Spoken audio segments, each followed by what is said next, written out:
Hey guys, welcome back to the channel for episode 8 of Tier 10 to the Top. It's the FA Cup today guys, the dream competition where we're against a team 2 divisions our senior. We'll then have a crunch match in the West Counties Cup before we're away from home to Kendal in the league, as well as an update on the striker situation with Penny's form and another player that's left the club. Before we roll the intro, don't forget to subscribe and hit the bell button if you're new around here. That way you don't miss new episodes when they go live.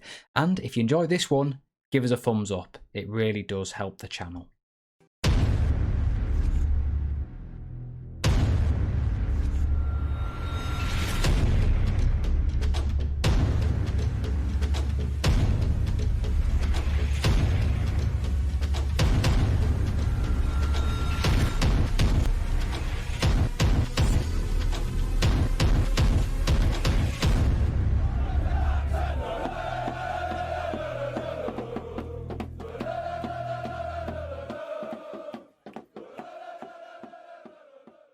Right guys, let's begin with a couple of player updates. We've got Michael Hoganson at left back. He has been fantastic since joining at the end of the last episode.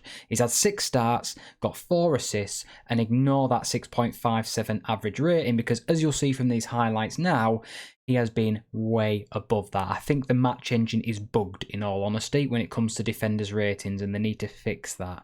He's had some cracking assists picking out Kalu, Penny and Widra, and I've been very happy with the left back. The other player I want to have a quick look at is Kane Whitehouse. Now this lad was brought in a couple of episodes ago. He's managed 3 goals and 4 assists from 6 starts, but it's his play that I've been most impressed with. He's picking out some amazing passes, getting very high average ratings game in, game out, and he's contributing in every single area of his game, as you'll have seen in those highlights. Unfortunately for him, James Kalu is our star player and an exceptionally consistent one at that. He scored 11 goals, 11 assists from 15 appearances. So while Whitehouse looks like an exceptional talent, he can't get in ahead of our mainstay. And I just want to touch on Luke Penny as well, because you may remember he was struggling in the last episode for form, frustrating the hell out of me, missing chances left, right and centre. So if we scroll down, here's the form leading into that Oldby game where I lost my rag. He'd only scored 1 and assisted 1 before he then got another assist against Oldby. I took him out for a couple of games, but his form since then has been spectacular. He's got a goal and assist there, and he's basically scored in every single game he started, as well as bagging himself 4 assists all in all. So he's definitely back on form, and he's going to be starting in the big matches today. As for finances, we are looking pretty on 57 grand. If you remember, we were struggling on -5 grand last season for most of the year. This is largely due to the amount of cup matches we've had. We've barely even had to schedule a friendly so far this season. And this is the schedule, chaps. Since the last episode, we beat Abbey Hulton 1-0 in the West Counties Cup before Barnoldswick were dispatched 3-1 at home in the league. They were second at the time. James Kalu had a great finish, as did Widra. That was sandwiched between a Devante Bannon penalty, so great result there. But it was the next game I was dead excited about, and that was against Daventry, who were in Tier 8, so the division above us. This was in the FA Cup second round. Now, we took the lead through Owen on the 29th minute, before Bowen pegged us back on the 31st. Kalu then gave us the lead again on the 57th, but Mohamed scored for them on the 70th minute. I thought we were going to throw it away, but thankfully Luke Penny came off the bench to win us the game. This really brought him back into form. And Northwich were up next away from home. This was a big game in the West Counties Cup because they are one of the favourites and they have one of the best teams in the league. They took the lead through Luca Nelson, their best player, on the 4th minute, before Lucas Widra scored on the 15th. Luke Penny with a fantastic finish on the 20th to cement our lead, and Widra adding to it on the 22nd, but then it all went wrong. Dave Sherlock scored a penalty on the 38th minute, and Luca Nelson came up again on the 49th to make it 3-3. I thought this game may go down to the wire, but thankfully Widra popped up with a penalty on the 61st minute. A deserved victory there, and we're through to the next round. We were away from home in that match as well, so it was a tough tie. Horndean next, who are in the same tier as us in the FA Vars, we had to wait till extra time to win this one, but we did get over the line with a slightly weakened 11 before Kendal were beaten 6-3 away from home. This was most notable for two of our goals, one from Widra, one from Penny, both exceptional long shots. Kalou chipped in with a couple of goals in that game as well, and Kendal were second at the time, so another away victory against one of the big teams, which I was really happy about. Back into the cup, and we're up against Bury Town next. This was away from home. Bury Town again are a tier above us, so another really tough match, and it never really looked like it was in doubt. Widra scored on the 6th minute, before Mark Sewell popped up on the 31st minute to make it 2-0, and then Luke Penny scored a great goal on the 36th minute, chipping in again. George Britton got a consolation on the 49th for them, but the game was done. We were through to the next round, which is the one you're going to see today against Hednesford. We'll get to that in just a second, but just to round off the schedule, the county's premier would be Ashton Athletic 3-0, easy victory, Whitehouse scoring one of the goals there, before Tring were beaten 5-1 in the FA Vars. So we're still in all competitions, guys, and Hednesford is the first game that you're going to see today. So to give you an outline of where we are in the FA Cup at the moment, we've already come through 3 rounds and we're now in the second qualifying round. Win today and we need 2 more victories to get through to the first round proper, which I believe would equal the record for a Tier 9 club in this competition. Hednesford are no mean feat though. They are 2 divisions below us in Tier 7, which means they're 1 promotion away from the Conference South. A little bit of background for you. They do still have some very good players. Dawson is an academy product from Leeds United and actually played for Scarborough. We had him in last year's game, FM20. Really good player. Luckily for me, he is not available, so very good news for us. Dugan is their main striker, looks like a really good player, he can finish, and it's just those rounded mental attributes that worry me there.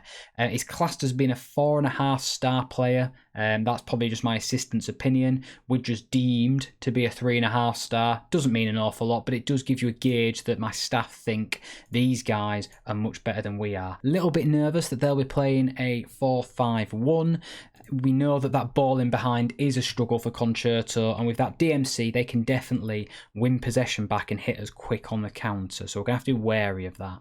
They're 5-6 favourites, we're 11-4, so definite underdogs, but we are the team in form and we've overthrown bigger odds than this before. The issue that we do have is we're away from home, so that's going to be a real toughie to overcome. I'm going with Widra and Penny up top because Penny's definitely come back into form, hoping he can carry that on today. Sewell, Kalou on the wings, Hulse and Crilly in the middle.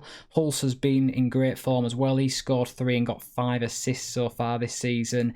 Crilly has started playing a little bit better than Bannon, so I'm going to favour him. And I think for such a big game, we need one of our best players on the pitch. Hopefully Hoganson can provide from the left, and Georgiou and Owen are going to be very busy at the back. Right, boys, let's kick this thing off and see if we can't progress in the FA Cup. I'm going to go with we've been on an impressive run lately. Let's not even mention the fact that we're underdogs. It's been a very quiet start to the game, but it's great to see such a good turnout for the FA Cup. First highlight could go to us here though, as Hulse finds Crilly. Crilly over top to Kalou, the main man. What can he do? He's taken on his man, and that is a penalty. Stuart Crilly's going to take it. He's missed 2 of these in the last game. Why I haven't taken off penalties, I don't know. Oh, he scores though. 1-0 to Prestwich Hayes.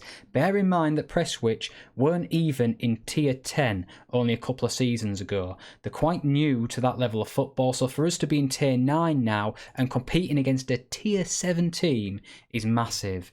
Let's hope I've not spoke too soon there. Could be on for the counter. Penny is in behind. Back on form. Luke Penny. Oh. Who said he was having issues with consistency? I certainly did. Widra was literally just clearing the ball, but Penny dodges past his man. Awful defending, but who cares? Look at that for a finish. And that's what we were seeing all season last year. We've got another highlight, Hoganson. Ball's been cleared. Duggan might have an opportunity in behind here. He's got good mental, so he might make the most of it. No, he doesn't. It's gone to Sewell. Hoganson goes long to Widra. Been cleared. Back with us, though. Hulse to Crilly. Crilly's had a decent game. Sewell on the overlap. Hoganson. Can he get a crossing? Yes, he can. What a cross that was. Kalu. Penny's the scorer. Second goal of the game. It's like night and day compared to when you last joined me in the previous episode. We're not going to watch that one again, but this is fantastic. 3-0 up away from home. And it's half time, guys. We are 3-0 up. To be honest, Hednesford have not threatened hardly at all. So I'm expecting to get a result here and go through. And I just noticed Scarborough Athletic are actually playing today against Marine in the FA Cup. So we'll keep an eye on what happens there. You may remember, those who followed last season, I had a long-standing save with Scarborough. Took them all the way to the Champions League. But let's get focused on this game again. It looks like a free kick, edge of the area. Crilly. Just wide. So corner here. Bannister's gone short to Kalu, finds Hoganson. Hoganson finds Penny, and Penny tucks away his hat-trick. What a performance from the young lad. He's got a spirited personality, so I do wonder whether that's maybe coming good now that his consistency has levelled back out again. We've got a big game coming up in the West Counties Cup, guys. That's away from home to Kendal, so if we can win that one, because they are second in the league at the moment, we'll probably go on to win the competition. We then got Kendal in the league as well, away from home, shortly after. So, wow, what a strike that was from Stuart Crilly. Did not see that coming, hence why I was blabbering on about the Kendal game. Let's jump back to this one, though. Whitehouse found Bannister. Bannister brought it to Crilly, did he? Yep, and what happened? He just hit it. I mean, terrible goalkeeping from Wychley, but I ain't bothered. We'll take that. To be 5-0 up against a Tier 7 team is amazing. Unfortunately, Scarborough losing. Marine have scored, so it's 2-1 in that game. Brilliant performance from the lads. Hednesford only managed 3 shots on target. Their XG of 0.35. We absolutely bossed that game. And I think because they only had the one striker up top, they really struggled to keep hold of the ball when it was being launched forward. Scarborough out of the competition, so unfortunately I'm not going to get a big game against them, but I think we've got the draw coming up in literally 1 day's time, so we'll see who we get in the third qualifying round. We actually made about $6,000 from that one game. I think maybe even $7,000. We're up to 61 now, so it just goes to show what the FA Cup can do for your finances, and we're through to the next round, which you're going to see right now. Who have we got? We've got Telford, AFC Telford. And we may have a chance here, guys, because again, they're a Tier 7 team. Now, they are more established than Hednesford. They spent a much longer time in the National League before getting relegated down to the National League North. It's only this season that they've actually been in the 7th tier. So they'll have much better players. But if you look at their best player, yeah, actually, no, he is pretty good, isn't he, for a 17-year-old? We shall see, guys. We'll see. They play 3 at a back with a DMC. We do struggle against this type of formation, though, so I'm a little bit concerned about that. And they are 7th as well in the league, so looking pretty good. My old team Scarborough, top of the table, looking good for promotion there. And it wouldn't be a Tier 10 to the top episode without going from a major high to a major low. Robbie Dunn has left the club, I'm afraid. Gone to Worcester, probably because of the lack of playing time, I think. Last season he got 37 goals for us. This season so far he'd got 16 from 11 starts. Probably our best striker, and unfortunate not to play more often due to my soft spot for new gens. But we're going to have to replace him, guys, because Ned Dry's our backup and he's not good enough at all. Right, I've done a quick filtered search here, so that's the attributes I'm looking for. 9 of finishing, decent technique, anticipation, composure, decisions. We're looking for a bit of off the ball movement, good acceleration, good pace. I've set those to 9 just because I don't want to miss out on a potential like Widra type player who didn't have the greatest physicals, but he's amazing technically. Ones that jumped out at me straight away is Tom Fielding, purely because I recognise the name. He looks like a handy player, really good flair as well, so I think he might be worth a closer look. James Jennings as well, I recognise that name.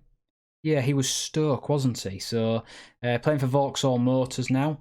He could be well worth looking into as well. Really good pace, good acceleration, makes good decisions. That's massive for this level. Good anticipation, good movement. He might not be a bad player to look at. And the final one that jumped out at me was this lad, Ryan Nesbitt. Now, he is injured, so I'm going to have to double check for how long. But he ticks every box. He's fast, he can finish, he's got a good touch, decent movement, really good decisions, great composure, great anticipation. I think he may well be the one we go for. But it's all going to come down to what their contractual demands are as well. So let's have a look at those now. And this is a bad start because I can't even go for 9 Nesbitt. He's actually already got a semi-pro deal, so I'll have no chance of signing him. Let's have a look at Tom Fielding, see what he wants. Not going to be a star player, I'm going to have him down as a squad player. We don't want to run into issues with his playing time. And it was £170 per week. 95. 110. I'm sorry, mate, but 120 is what I am maxing out at. Well, I don't want you, in that case. And the last option is James Jennings then. To be honest, he's the one I wanted all along, so, you know. Well, no matter what happens, we've got to make sure we get this deal over the line. Squad player. Let's see what Jennings wants. 130 quid. That's a bit more reasonable. Let's go down to 90. 95. 100? 110. Right, well, he's going for that, but let's see if the deal actually ends up going through. Until Jennings signs on, guys, we're going to be stuck with Dry as the backup for where Dunn should have been playing in these cup matches. He isn't great. He's only got 7 finishing and dribbling. He's got 4 concentration, 4 off the ball movement, and to be honest, all round he's just not my type of player. But he's got decent flair, determination, and he is quick and agile, so that will work in his favour. Harkin's the other backup striker who's played well this season. He's had 10 goals from 10 starts, so hopefully he can maybe open the door for us. Whitehouse, who you all know I'm excited about, is going to start from the right wing. He's replacing Kalu. And then the rest of the team kind of picks itself, really. Fisher's the other exciting prospect we've got in the team today. He's 17 years old and got loads of cracking mental attributes. And he's played well when he's been given the opportunity. So he may well get in ahead of Owen at some point this season. Going to be a tough game against Kendal. We are away from home, so we are not the favourites. We're underdogs, apparently, for this game. Hopefully, we can get it over the line, but in all honesty, Kendal have been fantastic so far this season. It's only our form and the fact we've won every single game that stopped them so far. First highlight goes to Kendal. Humphrey to Leonard. Good header out by the right back, and Whitehouse is in possession. He makes some cracking key passes. I wonder if he can pick someone out here. No, he just loses possession.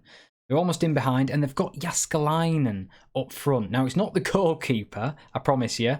It is an ex-Blackpool player, youth prospect, I believe, and he's a really good player. One of the top goal scorers in the league, which we almost saw there hit the post. I'll show you his attributes in just a minute. Got a free kick first, though. Colo and Fisher. Greg Fisher, we were just talking about him in the build-up, scores a great little header there. Lovely delivery from Colo, who's trying to say to his boss, look, you haven't just got one left back in the team, I can assist as well. And he's had quite a few this season. I think that's his 8th assist in all competitions.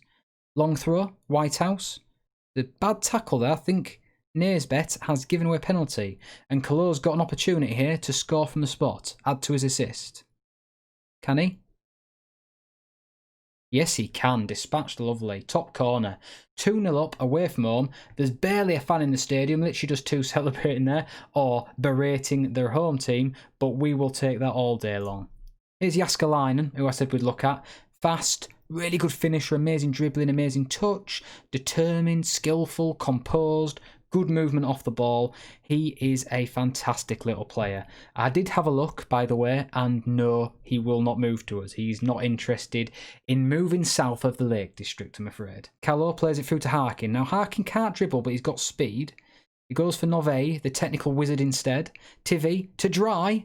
And Dry says, why are you looking for another striker, boss? I've got this. Nice composed play by the team here. Dry drops it back to Tivy, who then finds Dry again and into the bottom corner. 3-0, Prestwich Hayes. Kendal counter, Jaskalainen, Hutchinson. Hutchinson brings it forward to McCragger, and Jaskalainen's in behind and scores. Lovely little finish for his 19th of the season. That's 3-1. It is a real struggle with the constant turnover you get in the team, guys. You just get settled on an 11 for both cup games and league games, then you get it ripped from underneath you by teams coming in and poaching your non-contract players. Got another opportunity here though, and oh, it's in. Whitehouse. Kane Whitehouse has scored. Never going to get an easier opportunity than that, right in front of the goalkeeper, and the long throw has created havoc yet again.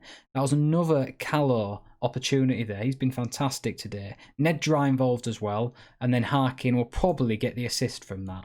Well, we're into half-time, 4-1 up. The XG tells its own story. We've been by far and away the better team. I'm just going to say well done, lads. I'm pleased with you. First highlight of the second half goes to us. Ned Dry picks out Harkin, and Harkin finds the back of the net. 5-1 Prestwich Hayes. We've just made 1 or 2 changes, guys, just to rest legs. I brought Kalu on and Hulse because Whitehouse on the right wing has played brilliantly. I'd like to have him as an opportunity to bring off the bench in the next game, which is away from Kendal. We've also brought Hulse on as well so that Bannon doesn't get a second yellow card. And while I talk, Jaskalainen has his second of the game. That's 2-5. He's a real handy player, isn't he, that Jaskalainen? It'd be nice if we could have signed him, but unfortunately, there's not that many players actually interested in joining Prestwich, despite our exceptional run of form. Kalu picks up the loose pass, Ned Dry's in behind, finds Harkin, and it's disallowed. 15 shots, 8 on target, 5-2 victory. What a result. That will see us through to the next round of the North Counties Cup. And we've just had the draw for the quarter-final, guys. We're against Wythenshawe Town. So a division side, not a Premier side. That means they're in Tier 10. Definitely do fancy our chances with that one.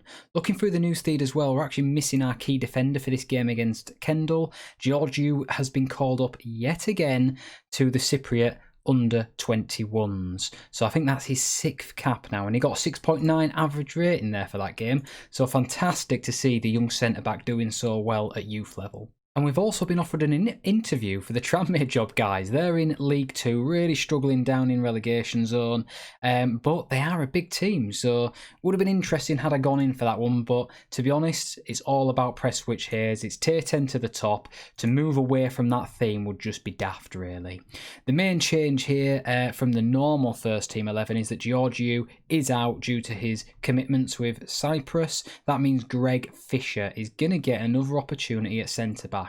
The kid's really growing on me, so I'd like to see how he does again away from home to Kendal. First highlight of the game is a Crilly free kick and a Widra header. 9 minutes in, away from home, and we have the lead. Lucas Widra is 23rd of the season. Nice little dink there from Crilly, and he's proved vital from set pieces so far this season.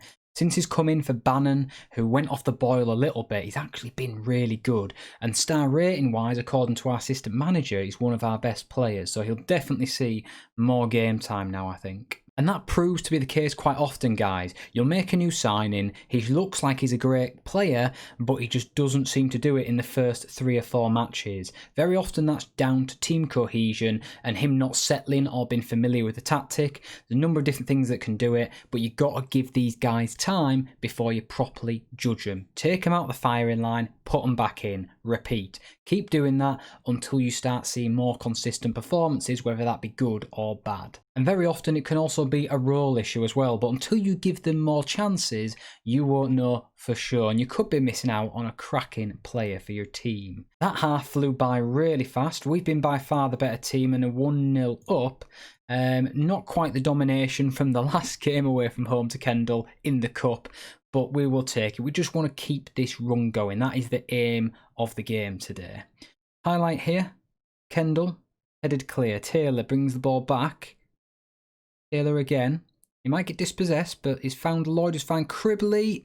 Good save by John, and then he hits the post. We got away with one there. The clock's ticking down, and this game feels a little bit too tight for comfort. I'm going to bring Kalu off for Whitehouse. I'm also going to bring Penny off for Ryan Harkin, and I'm also going to bring Hulse off for Tivy in the hope that those 3 can maybe give us a bit of a kick up the arse. We have dominated this game, 59% possession, 15 shots, 7 on target. Kendal have only had 3 shots on target, and it just goes to show how determined we are to win as many games as possible. We've won 18 and drawn just 1 this season, and we're still not happy with only a 1-0 victory. We will take it though, because they are one of the best teams in the league, and I think it just goes to show how well we're playing at the moment. The fact we can come through a game where we've not played that well against a massive team in the league away from home and still got the victory. Bit of a boring game to finish the episode off, guys, so sorry about that, but we're still waiting to find out what the crack is with Jennings. He's not confirmed one way or the other whether he's going to join us or not yet, and the next episode is probably going to come quite soon, because while I don't want to come back for the Telford game, it's too soon, the next FA Cup match will probably be shoved in somewhere around here, I should think. So if I get past Telford, big if that, because they're a massive team, that's where we'll be coming back. And we're at home for that game against Telford, guys, which means we've got a massive opportunity to make a boatload of money. So come back for the next episode to see how that goes. Thanks so much for watching. As always, subscribe and hit the bell button if you're new around here. That way you get to see the new episodes when they go live. And if you enjoyed this one, give us a thumbs up. It's always appreciated, guys. Thanks so much for watching, chaps, and I will catch you all with the next episode of Tier 10 to the top very soon. See you later.